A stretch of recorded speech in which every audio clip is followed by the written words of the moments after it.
So I remember when this started, watching movies where I lived in San Francisco, and people would jump out of their seats and scream. They'd raise their middle fingers. They'd say all these things at the screen. They'd yell at the projector. And that doesn't happen anymore, David Yoakum here. My best estimate is you'll see about 3,000 advertisements today. I mean, just stop and look around you right now. How many ads or brands are immediately around you, or even on you for that matter? We're joined today by Mark Bartholomew, a professor of Buffalo School of Law and author of Adcreep, the case against modern advertising, to talk about this madness. We dive deep on the current advertising landscape, which is historically unprecedented in its scope and invasiveness, how it affects our well-being, and what we might do about it all, both as individuals right away, as well as collectively by way of legal and policy changes. This episode is brought to you by nobody. No ads here. Welcome to 30,000 Leagues. Mark Bartholomew, welcome to 30,000 Leagues. Thank you. Glad to be here. I want to talk about the roles and consequences of advertising in modern life. But to set the stage, we should probably begin with just a description of the advertising landscape. Nowadays, where do we find ads? Sure. So you see them in the schools, in public schools, school buses, little signs out in the outfield of the high school baseball team. You see them in state parklands, little kiosks before you get to go for a hike in some spot of scenic wonder. You see it in public transportation. You see it on parking meters. You see it on fire hydrants. And one I always like to point out to people, talking urinal cakes are another source of advertising in a space we probably weren't expecting advertising before. What are they saying? Nothing good. No, I'm just kidding. Actually, for the most part, I've heard they're saying, take a taxi. If you've had too much to drink, here's a taxi service for you. That's one example of how they're being used. Yeah. And again, this is one where TV ads, radio ads, ads online following you everywhere. But when I was reading your book, I started to write down in the back all of the examples of weird ad places. At some point, I just, in sort of depression, stopped doing it. But handles of shopping carts, tables on airplanes, surface of supermarket eggs, postage stamps, the urinal cakes, gas station pumps, elevators, ATM, workplace ads, thermostats, refrigerators, car dashboards, garbage cans, parking meters, trailhead signs, schools, report cards. And this is when I started to they're just everywhere.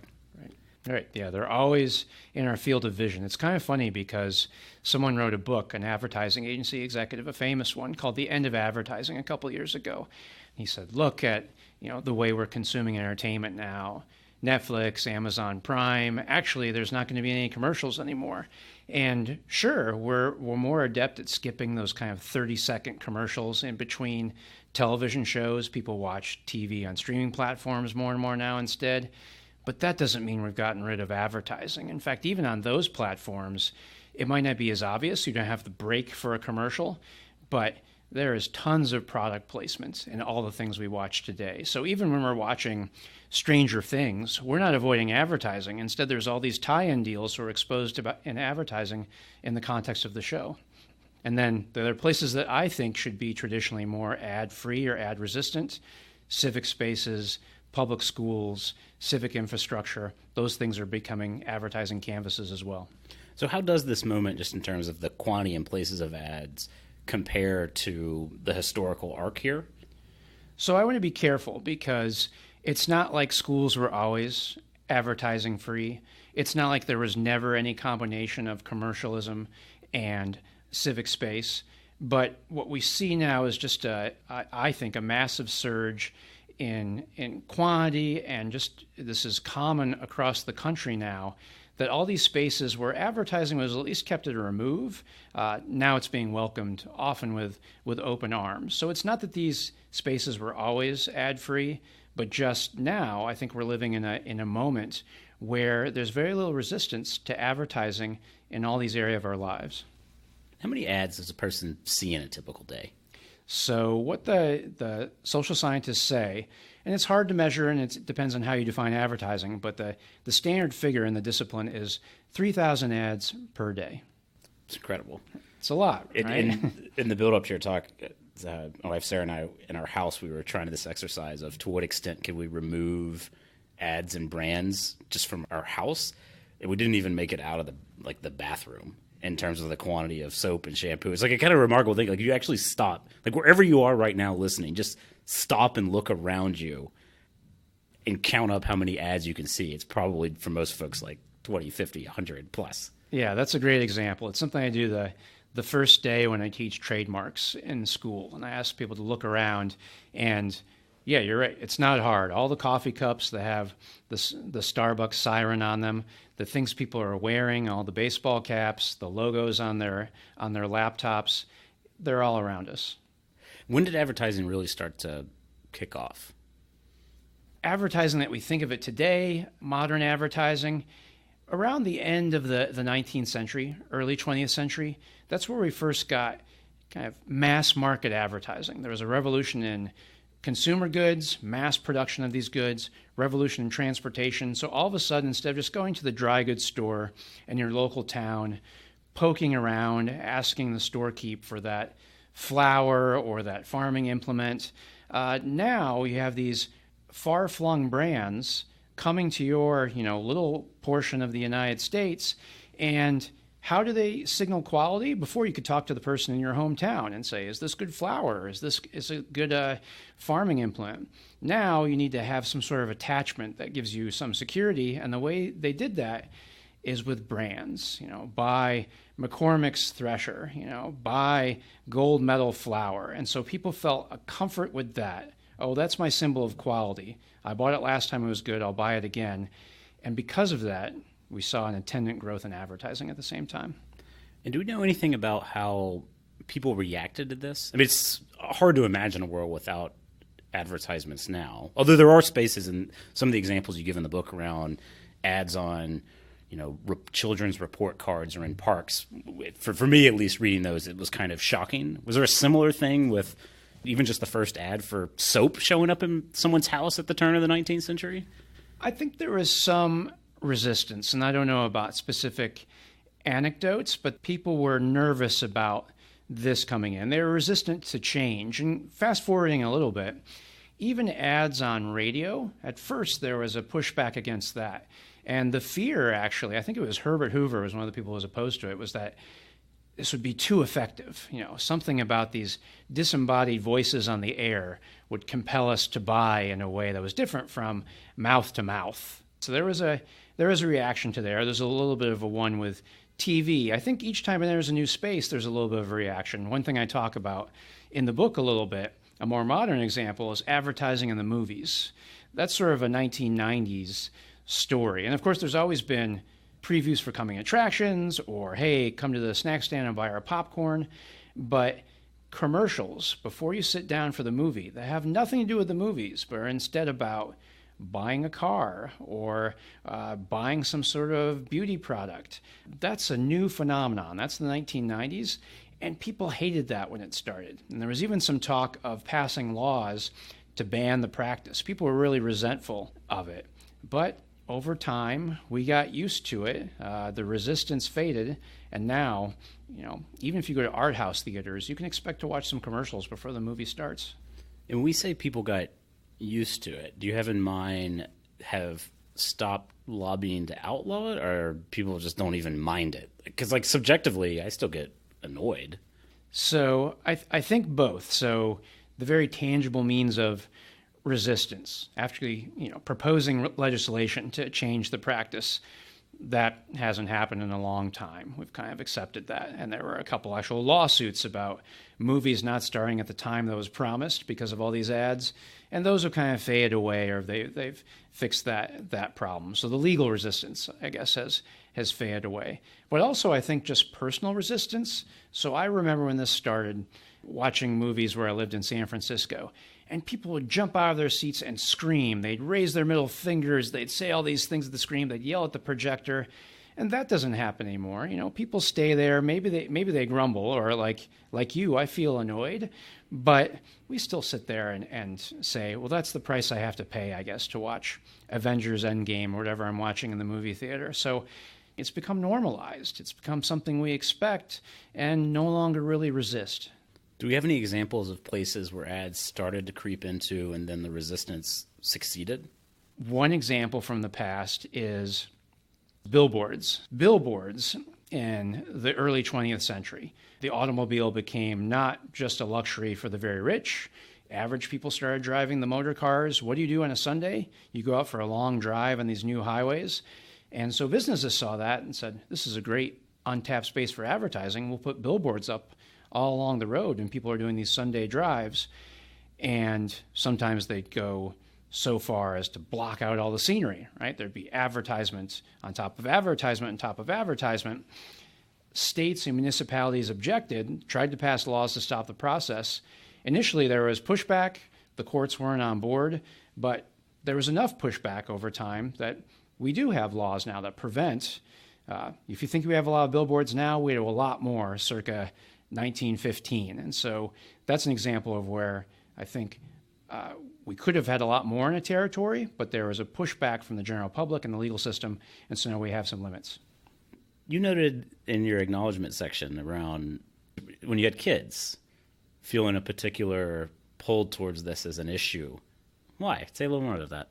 Yeah, so I think like a lot of people, I kind of had a faith in my own ability to resist advertising. So I noted some of it out there, but I can handle that. And I see myself as maybe susceptible to some advertising, but a bit of I'd use my rational mind. I'd avoid these things. But then I thought, well, I have little kids and they're not as equipped to resist this stuff. So what can I do? And once I had that in mind, I just noticed so many advertisements around us and around them, and even trying to limit them in my home, maybe a little bit like the exercise you talked about. It's just really hard to block that. And driving to school in the car, they see all these advertisements around, they're broadcast everywhere.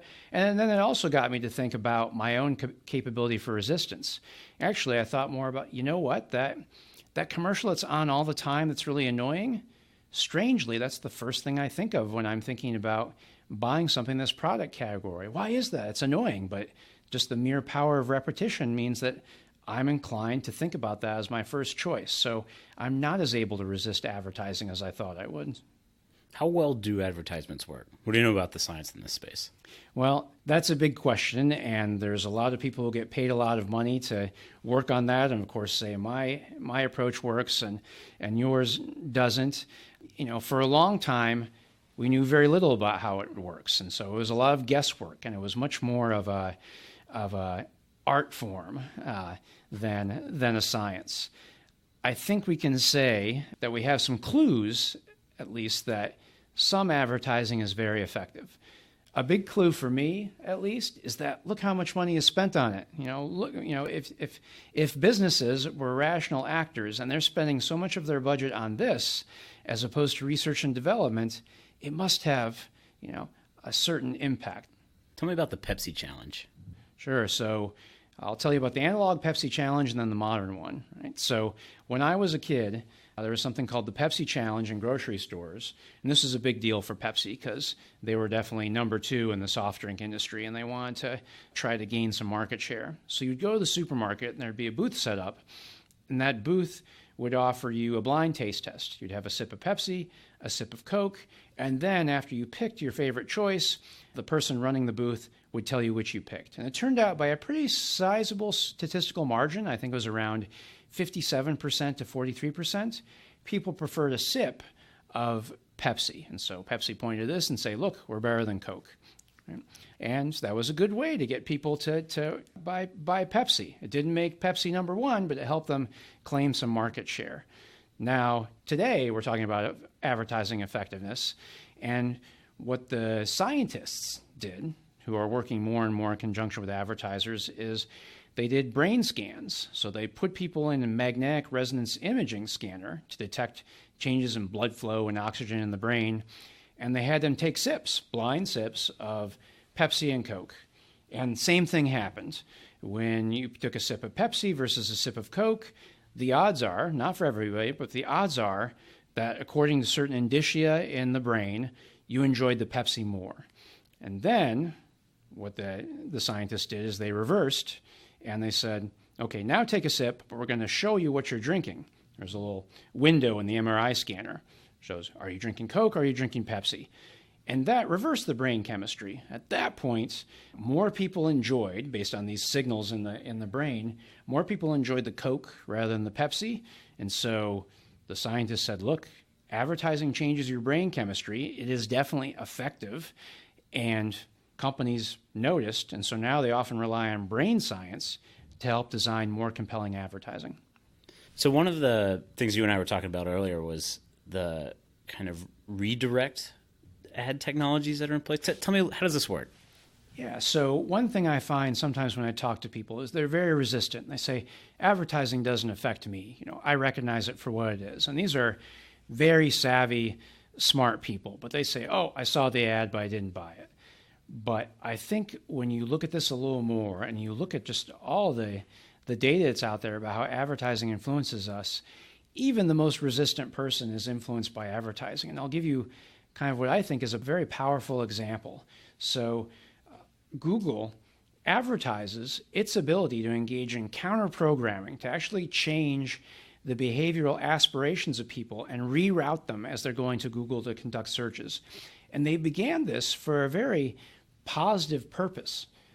So it was used as a method to try to steer would-be ISIS radicals in a new direction. So these were people who were tracked and identified as people who may be sympathetic to ISIS or other radical groups. And what Google did is they funneled them to anti-ISIS websites where they would be made fun of, or it would be pointed out, well, here's some things ISIS says that just aren't true. And it seemed to work. When they looked and studied these people, it did seem to work. It had a de-radicalizing function. Also used by someone to reroute people who were suicidal, who went to Google to see about, thinking about suicide or considering methods for suicide. And they were rerouted to a suicide prevention website, which is a great thing. And when you look through the click-through rates, it actually steered a lot of people to clicking on the suicide prevention box. So this is a great use of behavioral modification. The thing is that also developed a toolkit that Google has branded that they call the redirect method. And it's on there, on the shelf, for any private business to use to steer people in a different direction. So to those people out there who say advertising doesn't work, I say, no, yes, it does. And it works in very powerful situations. Suicidal people, would-be terrorists, if it worked for them, do you really think it's, people who are interested in a particular commercial item can't be re-steered in another direction? And one thing that I worry about is it's going to re-steer us in bad directions towards, I was looking at solar panels, or let's take an electric car, but someone paid for this, so I'm actually going to get that truck that gets 16 miles to the gallon instead. Or I'm going to, shop for healthy food. No, I've actually been redirected by someone who wants to sell me really fatty, donuts or something like that. So I think we have to realize that there are mechanisms out there that are very competent at steering us in directions when we don't even realize it. Seems like this is a lot of probably concrete examples. Another space would be something like in the pharmaceutical industry. Once something flips over and can be a generic drug, it's literally the exact same compound, but people still flop back to whatever the name brand is and pay fourfold, fivefold in a way that's been really hard for generics to combat. Sure, yeah. I mean, a lot of our decisions in the marketplace are based on kind of hazy associations with brands and not really always about content or qualities, but more of a feeling about them, more of a, I get a warm feeling about this brand. I mean, why does Coca-Cola associate itself with Santa Claus and cute polar bears? Not because Santa Claus and polar bears make Coke taste any better, but because of that warm association we get with the name Coca-Cola. And that's not just about Coke. You point out pharmaceuticals. Try watching pharmaceutical commercials. There is very little information about the actual content or qualities or effects of the drug. It is much more a hazy kind of picture of how you will feel taking this particular drug. And as a way to differentiate the drug, not only to get people to seek it out for some sort of medical problem early on, But to stick with it, even though sticking with it would seem to be counterintuitive when you're having a generic drug that has all the same medicinal properties. And an interesting note related to that, the United States is an outlier in that we allow advertising directly to consumers. The rest of the world thinks we're crazy. They're saying, oh, only doctors should know about this stuff. Consumers aren't capable on their own of picking out the right drug. Leave that to the doctors. But in here, we allow all these commercials directly to the consumer. What's the argument for why we want ads? There are some good ones. Advertising, I've talked about the emotional appeal, but advertising definitely provides information in some form. Advertising tells you often about price. It tells you about the qualities of the good. What kind of fuel economy does this car get? That's useful information for making a purchasing decision.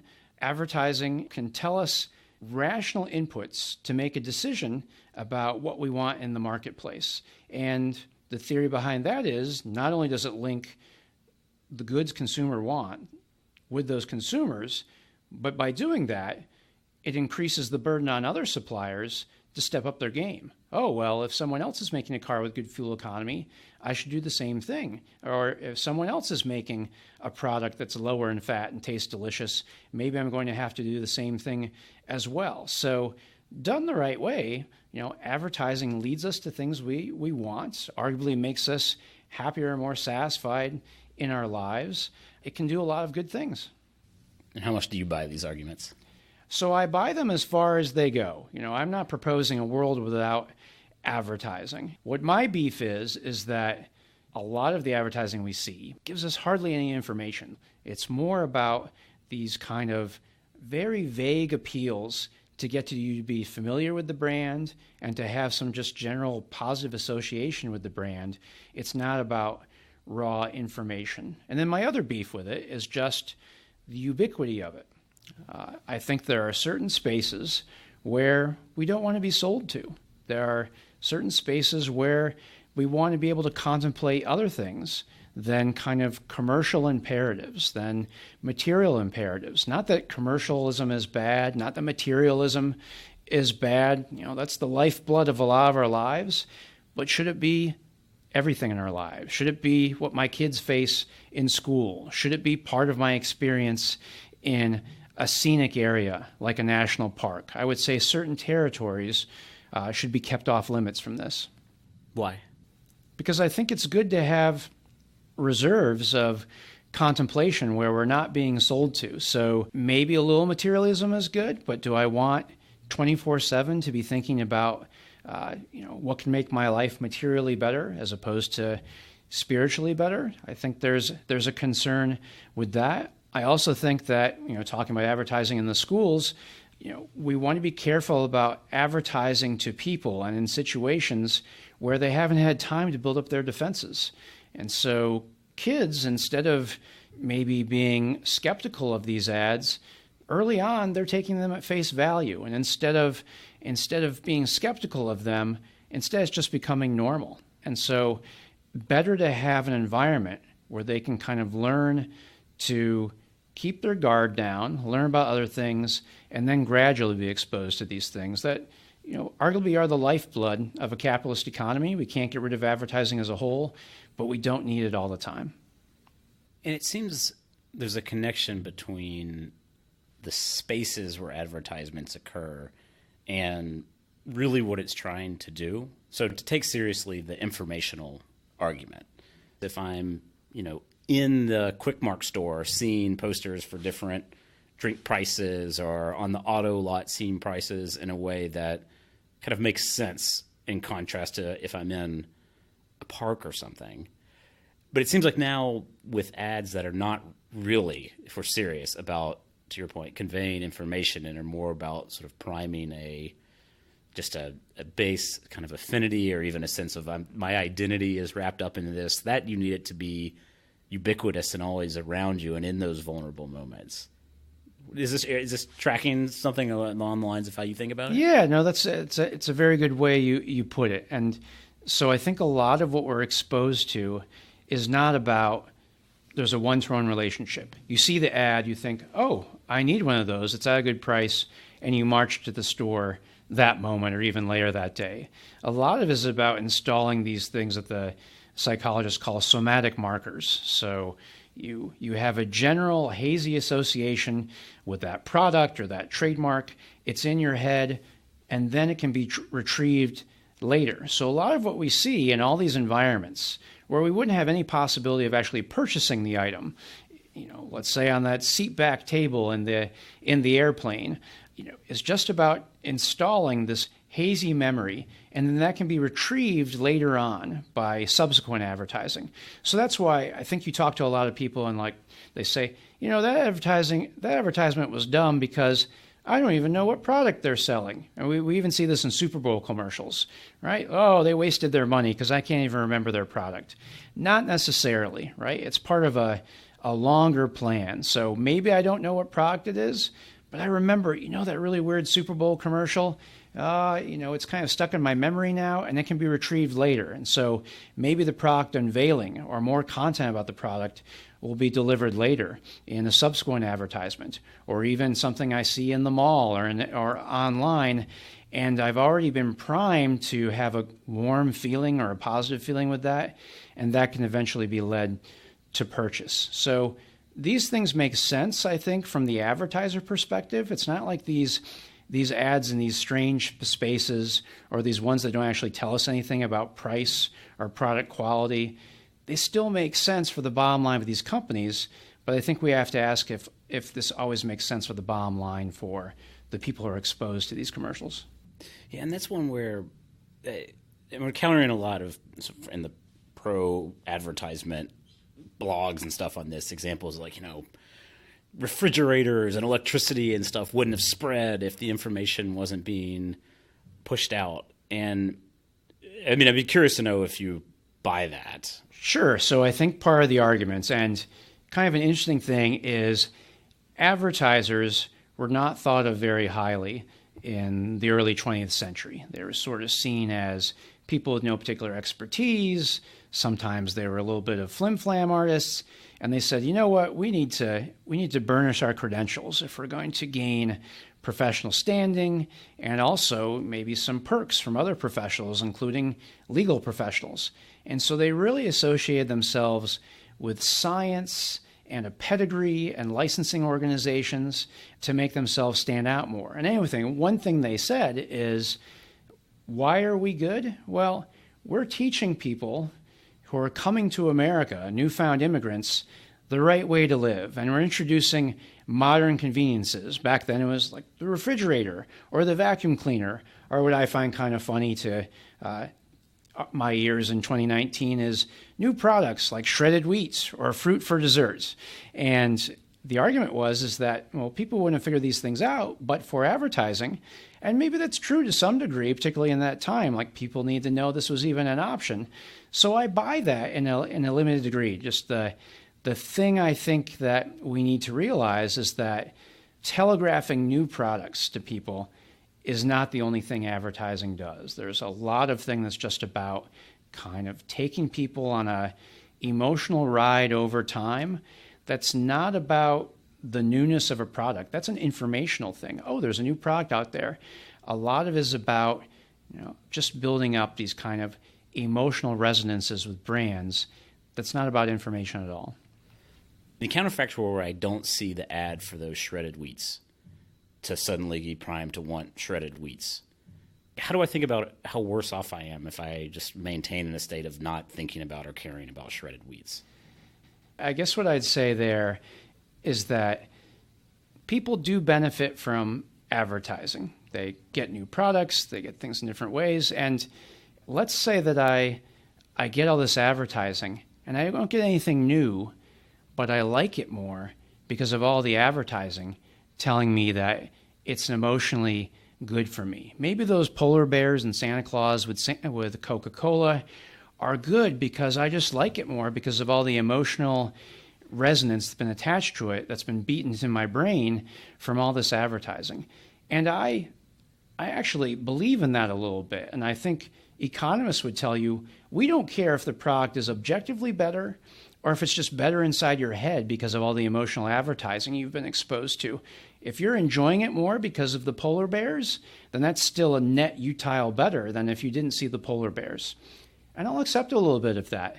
But where I think that we need to be careful is saying that that's the only consequence of all the advertising. And the thing is that if you're influenced enough by this, and I think we often are influenced by this, you might not accept that cola product that actually has been tested out and people like better in a blind taste test. Or you might not like those products that deliver more reliability or that deliver more environmental benefits. You might not make those part of your calculus because you're still wedded to the emotional feeling you feel about that brand. And that's a hard thing to pinpoint, but I think it's a cost to advertising that advertising's defenders aren't always willing to acknowledge. The other thing that seems a little disingenuous here is, a lot of this is really priming people to construct a preference on the fly. You're not born with some platonic sense of whether you like Pepsi versus Coke. But a lot of times whenever you're confronted with a product or something for the first time, you start to imagine, how would I interact with this? How would I like it? And with advertisements, the information that's conveyed is very asymmetrical in the sense it's all about the pros. It's the deliciousness. It's the nice associations with Santa Claus. It's not about how too much sugar is going to be bad for you or how it might make you drowsy later or how it's going to affect your health. Right. That's absolutely right. So a couple things I'll talk about there. So a lot of the advertising isn't about, hey, you're a rational actor. Let me tell you about this, pros and cons. Instead, there's a prime mover advantage. So can I get in Mark's brain early on and get that kind of valuable cognitive real estate early because I can retrieve that later? So that's part of what's going on. I don't think that makes us feel great about rational acting or efficient markets. And then, like you said, most of it is about pros and not even like concrete pros. It's more kind of hazy things to make you feel good about the product. One thing I love when I'm talking about advertising is comparative advertising, where one business really takes a whack at another and tries to show why their product is better than another. I think that we don't see nearly enough of that. And part of that is because the businesses make a calculated decision. It's much more advantageous for me not to tear down the competition and risk consumers feeling bad about a product category. So instead, I'm just going to try to burnish my own emotional association with the brand and not try to show people, hey, here's why product B is actually better than product A. I like the Pepsi challenge. We can talk about why the Pepsi challenge worked and how maybe it wasn't on all fours with an objective way to pick a soda, but at least it was giving people concrete information about why they should buy one soda versus the other. We don't see too many advertisements like that today. The other thing that maybe deflates the information justification for ads being everywhere is actually living in the age of the internet and the search engine. I mean, now, if I'm experiencing a problem, I don't like my breakfast enough or I'm struggling to keep things cold, I can go to the search browser and type in, what can help me do this? We're empowered to go search for information in a way that's much more convenient and easy. It seems like it could kind of obliterate the need for this. I really frame it as an offer to the marketing world. You tell me if you think they would accept this, if they're genuine about consumers really wanting this information and really appreciating this ad. Give me a mode of my browser that's completely ad-free, and then I can switch on when I want to be in the advertising version of the browser when I do want all of this information bombarded on me. And I'd be curious to know how often people are in that second mode. Yeah, I have a feeling that would be a tough sell, right? I think most of us would stay in the non-advertising mode for a lot of the time. I think some people would say, and I agree with this to a limited fashion, right? Consumers are more empowered in that there is more information at their disposal. Unlike the person in 1920 who is sort of taking at face value what the message on the package was and maybe their experience with it after they bought it the first time, decided it was any good or not. Now we can look up product reviews. Now we can compare things. The problem with that is that we have limited time, limited cognitive budgets. we can't always do a lot of research on these things. Also, in the online space, it's not like the online space is this haven for rational actors. I think something that's been a concern of yours, and I know something that you'll talk about in other contexts, is design, right? We can think of different ways to structure design, but when I look at the way commercial space is constructed via design, it is one that is very advertiser-friendly and not very consumer-friendly. So we are pushed and funneled into different areas where we're not going to think a lot about product qualities. When we research it, sure, there are avenues open. We can look at ratings. Often those ratings are gamed, however. They're not always bona fide. We've seen reports lately about special teams at places like Amazon and other companies designed to boost the ratings with their own cheerleading. So unfortunately, it's not like we have this great kind of objective place we can turn to get the real skinny on the products we want to buy. At least I find that isn't always easy to find. What the Do Not Call Registry? How does it? For folks that don't know what this is, can you maybe say what it is first? Sure. So the Do Not Call Registry was a response to telemarketers, right? And I think we've all experienced these, right? The people who call our house at dinner when we don't want to try to sell us something. And so kind of surprisingly, because the Federal Trade Commission in the administration of George W. Bush took a step back from some pro-consumer, I guess you'd call them initiatives.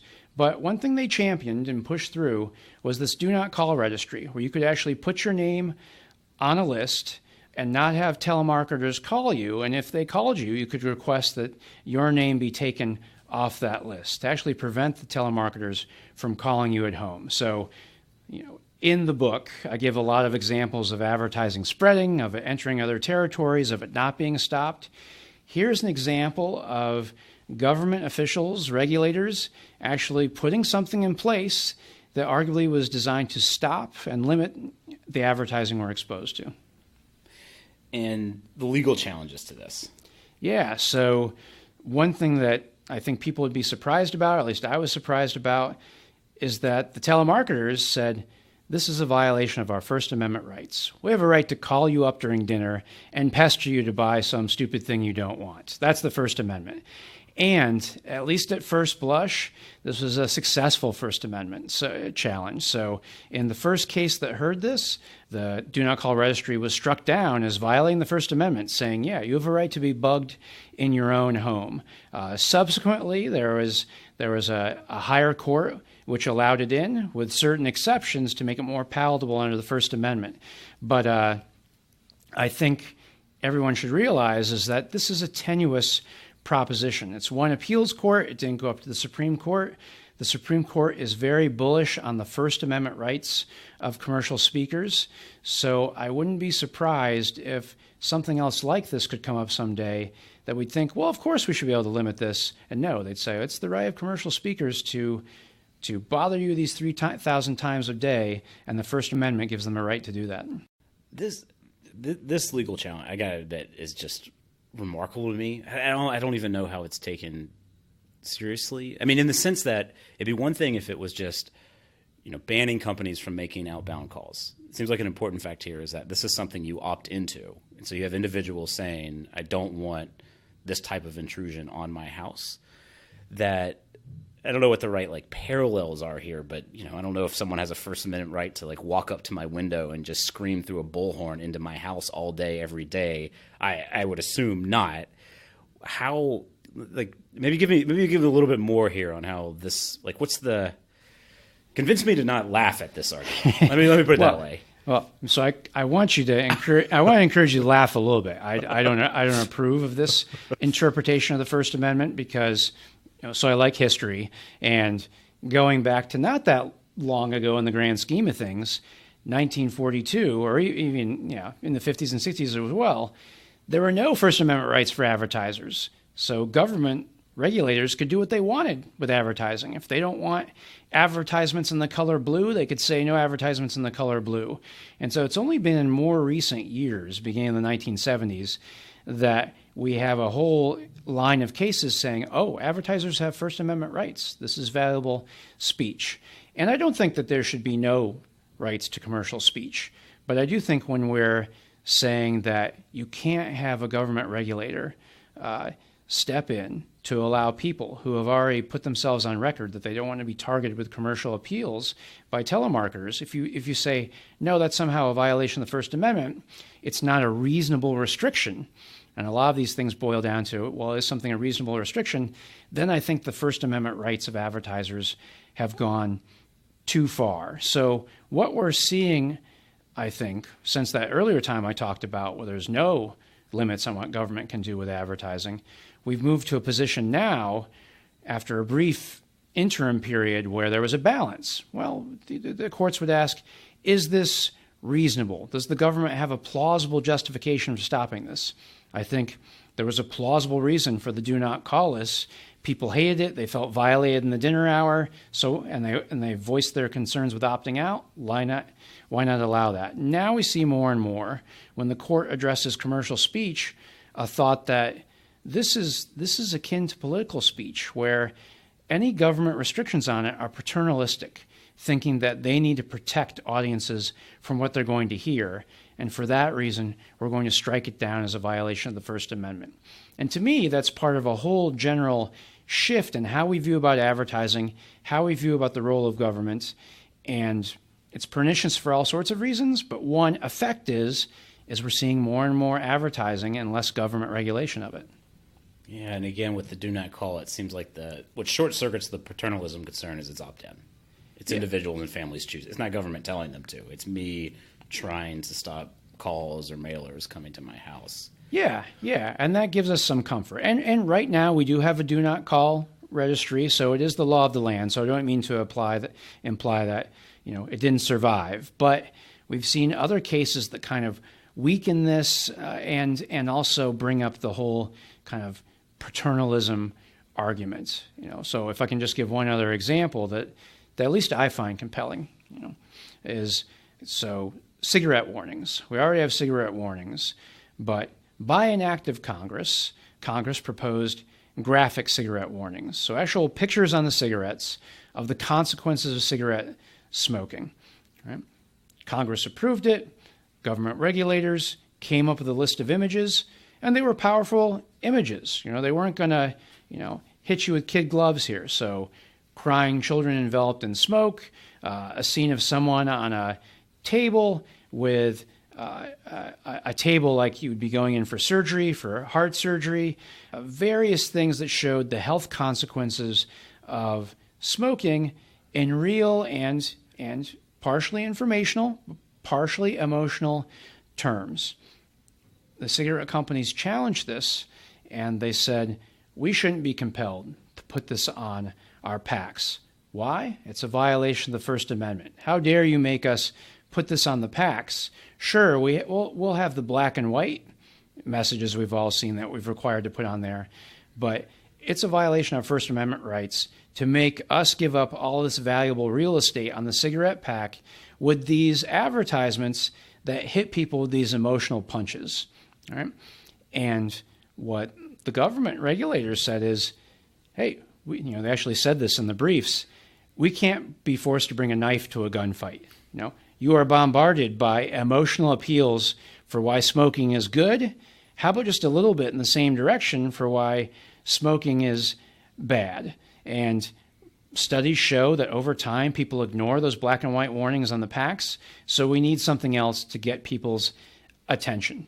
But what the court in review said is, no, this is a violation of the First Amendment. We don't think the cigarette companies should be compelled to do this. And we disagree with the government getting into the emotional advertising business. That's okay for the companies to do, but we're not going to allow the government to get into that business as well, at least if they're piggybacking on the cigarette company's own packaging. And that's the law of the land now, right? The cigarettes boxes don't have these images on them. Yeah, even though they're common in other countries. Other countries have done this, and they've shown a certain amount of success in reducing smoking rates. Has there been anything like a do not call push in the internet space? So there have been some proposals, but they really haven't gone very far. And I think it's because probably a little bit of the hangover from the Do Not Call Registry, although it was a very popular program. Partially, it's just not the will to go up against the big internet service providers and their lobbying muscle. So what we're really left with is self-help. Install these plugins, install these ad blockers. And so it's really kind of relying on private solutions to try to deal with this. But of course, that engineers an arms race. So you put in the ad blocker, but then there are certain things that defeat the ad blocker. I'm sure we've all had the experience, for those of you who have installed ad blockers, which is probably a pretty large selection of your listeners. Some places won't let you go, to the desired website if you have the ad blocker. Please disable it for us. So we're left with that kind of what I described as a anti-ad, pro-ad arms race that the consumer has to participate in, instead of just having limits set by, a standard-setting government authority. And this runs up against the other big argument for ads, which is its ability to subsidize a product for consumers, whether it's newspapers or websites. I'm curious first what you make of this particular justification, the economic one for subsidizing things. Sure. So I think it depends on the context. And you're right. That's often an argument we see out there. Why do we have so much of it? Because it's the lifeblood that makes these different places run. In some of the places I talk about where I think we should be very resistant to the creep of advertising, it actually offers very little money. So, I think that there are certain spaces, public spaces, where we should be more careful about the spread of advertising than others. So, for example, public transportation or city bridges or city parking meters or the schools. Those are areas I think where we should be very worried about just turning them into, little Times Squares. And turns out that these places usually don't get that much money for them. Now, often in this day and age, our civic transit authorities are starved for funds, and they might say every little bit helps, but it's not like being willing to put advertising on the side of light rail is suddenly going to make, these places run smoothly, or advertising, buying naming rights for New York City subway stations is going to cure all the ills of the New York subways. It's actually not that much money. So I think we should be skeptical of the argument in those situations. Now, it also comes up a lot when we're talking about online spaces. And they say, oh, well, you've gotten used to Facebook for free. You've gotten used to the world at your fingertips at Google for free. And why do you have that? Because of advertising. And fair enough, these places rely on an advertising model. But I would like a little more pushback to give consumers choices, because the fact is we've never really had much of a choice in this regard. I think some people would be willing to pay on a subscription-based model for these services if they had the choice, but they haven't had the choice. These are quasi-monopolies. They're the only game in town, and so I'm forced to put up with advertising to utilize those spaces. And maybe I'm willing to turn to the HBO of online search or social media if I had that option. The product I've dreamed of here is one that when you get that pop-up that says, hey, we're not going to let you through because you have an ad blocker on, some sort of service that just lets me pass them 5 cents or whatever it is that is what they're getting from showing me an advertisement. Because, I think a lot of what the friction is that it would be a real pain to have to go to the 100 websites you might visit over the month and get a subscription to all of them. But if we had just some sort of, it's not exactly like a do not show me ads, but it's an option to buy your way out of ads at some, whatever that de minimis price is that a company gets. Like, I would pay that. I'd pay that in a heartbeat. Right. Yeah, and there is some talk of things like that. Not so much from the platforms that kind of gain from the current, no subscription but lots of advertisements model. But you do see talk about, that would be a valuable thing if people could actually be paid for what their attention and their eyeballs are worth, and then also paid to allow themselves to being tracked, I think that would be, it might be a way for people to think about these things more than just clicking OK and allowing themselves to be tracked or allowing themselves to be exposed to ads. But what's really unclear is whether the dominant platforms are going to be willing to switch from an all-you-can-eat system to a la carte system like that, because oftentimes it's better for their bottom line if everybody is forced to the buffet and not choosing this dish or that dish. You might say, oh, I didn't really want to read that article that much, or I didn't really want to do this that much, so I'm not going to pay the 10 cents or 5 cents. If there's enough choices like that, then maybe the system doesn't work well enough for the bottom line of the big platforms. And that's pretty, from a consumer's perspective, that's pretty telling if all it takes is like a couple of pennies of friction to get me out of the black hole of scrolling to the next article down. Maybe you might be right. It's exactly what they don't want you to do. But when you frame it that way, it does reveal just how light the preference was for the product in the first place. Yeah, and this would be great to have more empirical research on this, just where the points of friction are. I know, if we ever get to a stage where this is feasible, what will people be willing to pay? And this brings me to another point about design, is that more friction is a good thing. So one of the arguments you hear about this is we need it set up this way, the way it is now, because otherwise, you'll have to wait for your search results from Google for a while, or, you won't get your access to Facebook right away. And the great thing about what we have today is it's seamless. Sure, there's some ads you're exposed to all the time, but this frictionless experience is great for commerce, it's great for consumers. But I think part of the problem is that when we're not exposed to a little bit of friction, we're not making choices about this stuff. We're just letting ourselves go along the same way that the advertisers and the platforms want us to go, which is click OK, be exposed to the maximum amount of ads.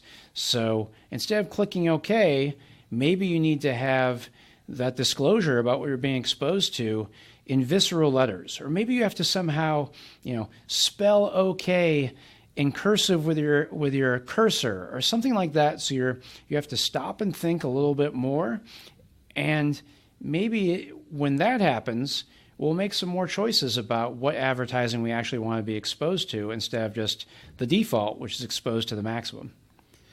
I know some economists tried to quantify how much your eyeballs are worth, and it's funny, I forget who wrote it, there was an op-ed in the New York Times that was talking about this, and they were concerned that the amount would be so low that people wouldn't care, which was actually that's the opposite of the intuition I was having emanating my suggestion a moment ago, which is that if it's really, really low, then I would just pay whatever it is to not be exposed to this stuff, as opposed to, I guess the intuition of the person writing it was if it was some astronomically high number, then everyone would be appreciative of like, oh, I'm grateful I don't have to pay that. But you should tell me if you have any sense of what the number here might be. But I get the sense it's like it's not going to be over $100 or something.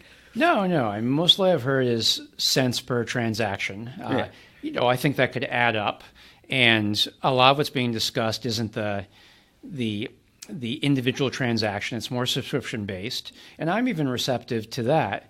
I think we need to be careful about it, though, because more and more we're seeing privacy as a luxury good, and part of this is a discussion not just about sheer exposure to advertising, but protecting your privacy.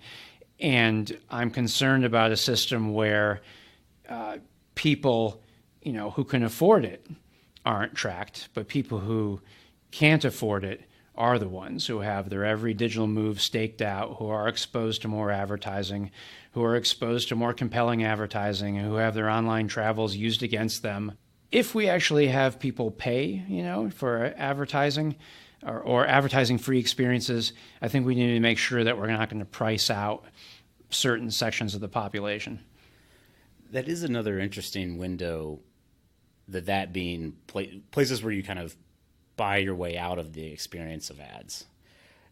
I felt this sharply. I was kind of stuck in an airport for a long time a couple of months ago, and it was a long enough time where I finally bought access to one of the lounge rooms, which is something I had never done before. And the thing that just immediately struck me and has stuck with me since, you go through the glass doors, you go in, and there's just no advertisements. The TVs and stuff weren't on. It was almost immediate relief of anxiety, and aesthetically so much more pleasant. Like, I just felt so much comfortable because ads weren't around. I mean, the other places it seems like you get this are, really rich gated neighborhoods and things like that. One of the things they always do is make sure there's no billboards and ads everywhere. So yeah, I think we need to be careful before we replace one paradigm with one where only the elites have the benefit of not being exposed to commercial messaging all the time. And it has been documented already. I mean, already the world we're living in now are people of a lower socioeconomic background, people of color are exposed to more surveillance, often by the government, but also by commercial actors more frequently than people who have more resources and can buy their way out of it. Tell me more about surveillance, the other kind of now modern elephant in the room when it comes to advertising. Yeah, so a lot of what's going on here isn't just developing compelling advertising. It's knowing the consumer better to get a better portrait of them so that you can be beamed with advertising that is tailored to you. And this is really a different state of affairs, I think, than we had even a few years ago. So, the history of modern advertising really focused on these broad-based appeals, Super Bowl commercials, advertisements on billboards, 30-second spots while you're watching things on television, back in the days when people actually watched things on broadcast television all at the same time. And they were meant to appeal to a really broad swath of the population because that's what they had to do. So you would reach, potentially an audience of 20 million people. And so you had to design ads that would be appealing to 20 million people. Now, thanks to the online space, we have ways of reaching people much more precisely, much more targeted advertising. And at the same time, by the nature of our online travels, what we do is trackable, and what we do is sticky. We have identifiers and things that attach to us when we go around the web. And this results in a very rich and detailed portrait of who we are that can be used to deliver advertising to us in all sorts of different contexts that just didn't exist, 10 years ago. And so I think that changes the nature of the game when you have the ability to understand your audience so much better than you could when the name of the game was the advertisement that had to appeal to 50 million people in this undifferentiated mass. It's worth lingering on some of the examples that you give. You talked about Facebook's self-censorship files. What are those? Sure. So for a while, and I'll acknowledge that Facebook no longer does this, but for a period of time, Facebook kept a record of what you typed to post to someone, but then you thought better of and you deleted it. So let's say you're really angry at some interaction with your friends and you get ready to send a flame out there about how dare they do this to me. And then you take a break, you have a cold drink or whatever, and you delete the words on the screen and that you never hit send or never hit post for. Well, Facebook actually kept a record of these things. And not only that, but I think they had a telling label for this. They called it the individual's self-censorship file. In other words, even the things that you started to type but then realized, no, that doesn't represent me. I don't want it out there. I don't want that communicated to my friends. Facebook saw that as a no-no, and they said, that's self-censorship. The things that come to your mind, just the gut reactions, you should send that out there to everybody. Why? Because that's valuable information for us. We wish you would send it out there. The more things you send out there, the better. The more we can understand you and how to appeal to you with targeted advertising. What about Kindle and different reading apps? Yeah, so different e-readers, which are great. One thing that I always worry about is I don't want to sound one note. These are things of convenience that are often, very valuable in our lives. But there's a downside to e-readers. One is they record, how you look for books, what books you select, how long it takes you to read a book, how long it takes you to read particular pages, where you read a book, what passages you highlight. All these things are recorded by Amazon or other companies that make e-readers, and they're used to know us on a much more intimate level. In some ways, our reading material and our choice of how we read it is a very intimate window to how we are. And it's a very different state of affairs than a few years ago, where nobody would really know what I read and how I read it. Definitely not at that level. Maybe they'd know something about the choice of books I made at the public library, but that was kept very carefully limited to only a few librarians and only to track me down for a book I kept past the due date. So that's a different way to know consumers even better. How about expanding uses of facial and voice recognition? So this is very attractive to businesses because it's a way to know consumers on a particularly deep level in a couple ways. So one thing about some of the ways we have for tracking people, think about shopping loyalty cards. Those are valuable for retailers. There's a reason why virtually every supermarket uses them now. But the data can be confounded because, I let my wife use mine. Sometimes we loan it out to other people if we have guests in town. And so instead of the grocery store knowing, oh, this is Mark who bought these Brussels sprouts or whatever, they're not sure who bought them, and so they can't develop a shopping profile just for me. Facial and voice recognition technology uses the unique identifier of my face or my voice to know it's just me shopping now, and now I know exactly what he's doing, and I can attach a very specific profile to him. And then the other thing that's attractive about these technologies is that they offer the potential for intuiting emotional states. So unlike a lot of the online surveillance, which knows a lot about me and what I do, there's something very raw and intimate about knowing my facial expression or knowing the timbre of my voice. And the data scientists are working very hard on using that, and they already are using it in the field to know my emotional state as I go through the shopping experience. And I'll just note that these things are being used now as we speak in all sorts of commercial environments. Gas pumps scanning us with cameras to see how we're reacting and what we look like. This is being used in the field now to deliver advertising and customer service at a one-to-one level.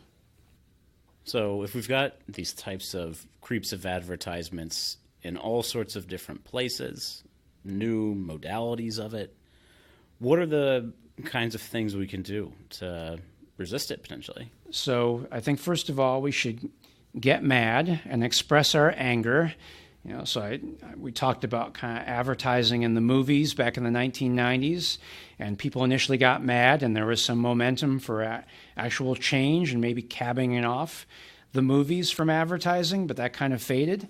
But it was close to having some state legislation to prevent advertising in the movies. So if this stuff bothers you, get mad about it, express your anger, bring that out when you talk to elected officials. I'm upset about A, B, and C, and B or C is all the advertising or all the surveillance I'm exposed to, because without that, there won't be a lot of momentum. But then once we have people getting mad, enjoying a consumer movement, then I'd look at specific policy prescriptions. So some things are just quarantines, arguing for certain spaces to be off limits.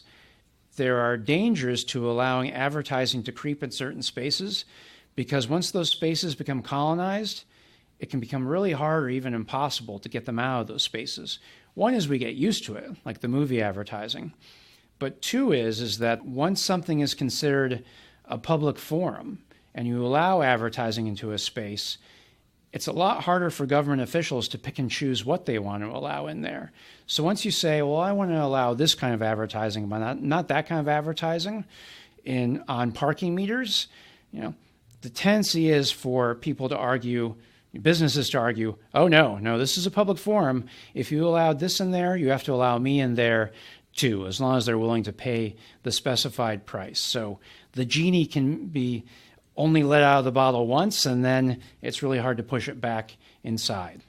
Are there legal causes of action you think are underutilized that we could flex right now?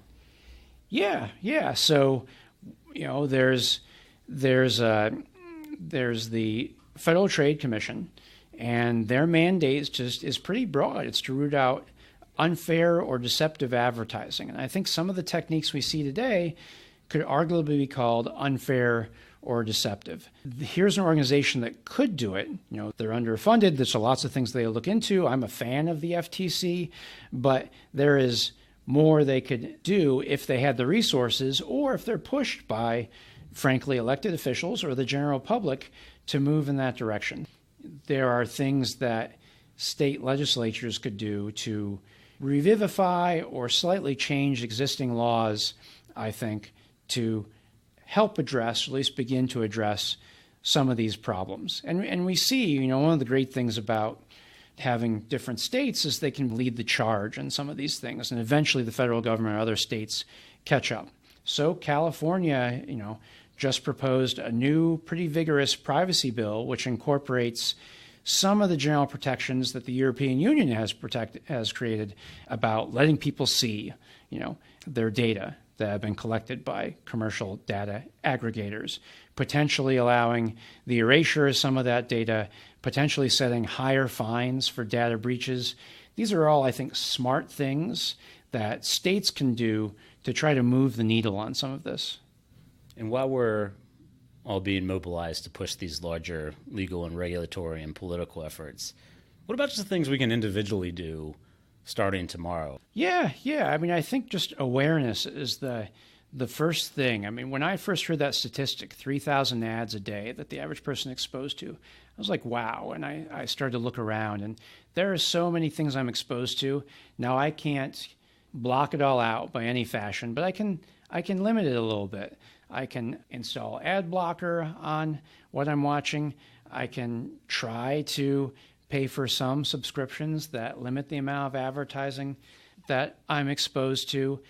It's a hassle, but you can use things like DuckDuckGo, the search engine, instead of Google. You can go into your settings in some of these things and actually limit the amount of collection that's on you. So if you have a smart speaker, go into your settings on Alexa and you can actually prevent some of the more promiscuous uses of your data. Now, the problem often with these things is that privacy settings change, or these things are hard to click through. It takes a bit of time.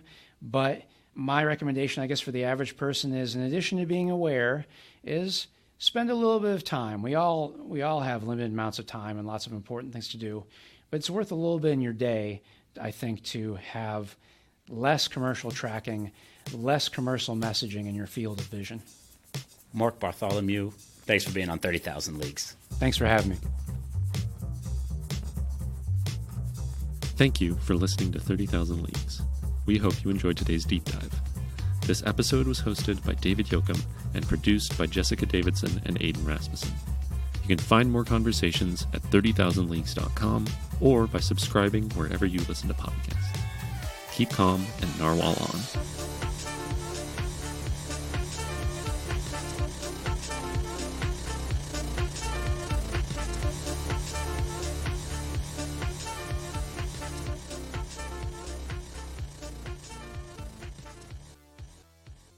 I'm going to say the closeout one more time because I think I did the mule on the end of your name again when I did it before. I didn't even notice. Well, you said you're used to it, but Mark